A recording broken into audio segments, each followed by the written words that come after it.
Then someone came to him and said, "Teacher, what good deed must I do to have eternal life?" Matthew's Gospel, chapter 19, verse 16. These past few months have given us the opportunity to catch up with that pile of books that has been waiting to be read, and maybe to catch up on films that we never saw first time around.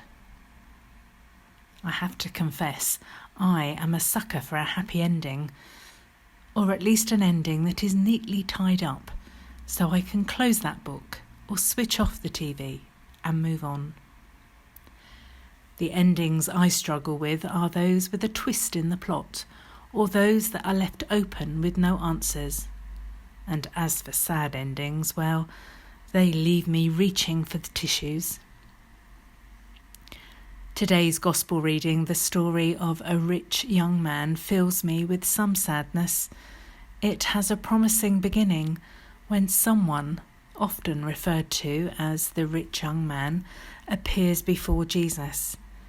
He seems eager, bright, full of questions and keen to learn, yet I can't help thinking something is missing as he asks, "What good deed must I do to have eternal life?"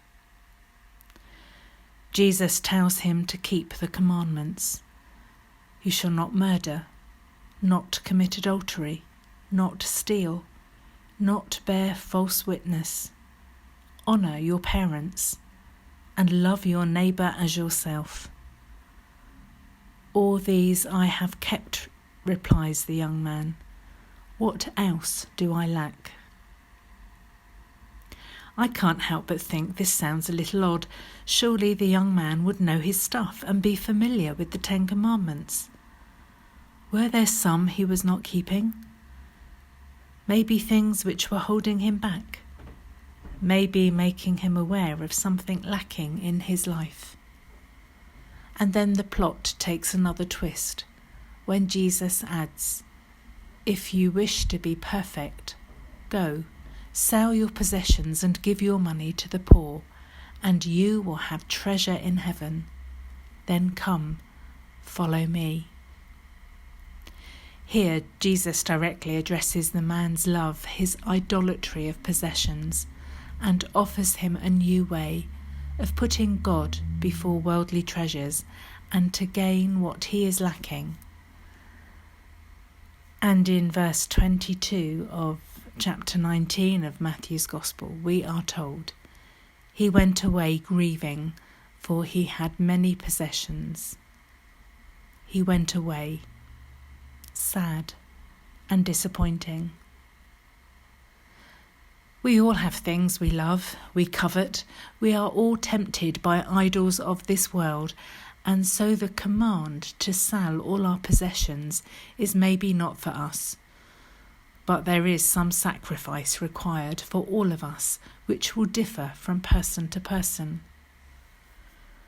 For the rich young man, it wasn't the possessions themselves that were the problem, but it was his love for them that was.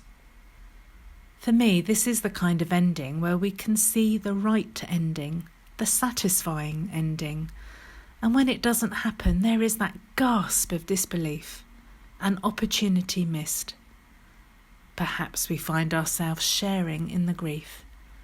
And if it does echo with us, maybe that's because we are also called to lay aside those things which Jesus calls us to sacrifice as we follow him.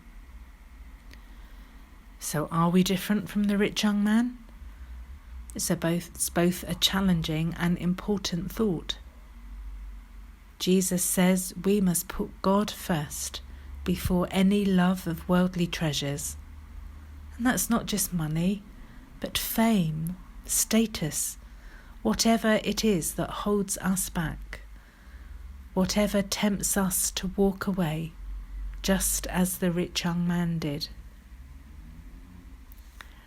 I wonder how you view the ending of this story. Maybe similar to one of those films with a sad ending. Maybe you see it as an open or uncertain ending. For there could be potential for the young man to overcome his grief and go on to follow Jesus? We don't know. But it is a good example of an opportunity missed and gives us chance to reflect on how we may miss opportunities to encounter the divine due to our worldly loves, those things that surround us. The rich young man walked away from Jesus with sadness because his treasure was misplaced.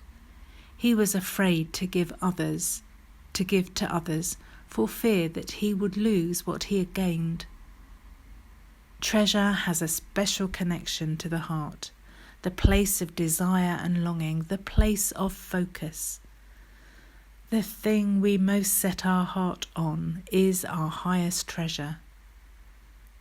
And whilst worldly treasures cannot satisfy any one of us any more than they can the man in the story, there is the promise of treasure in heaven if we lay aside these things and turn to Jesus.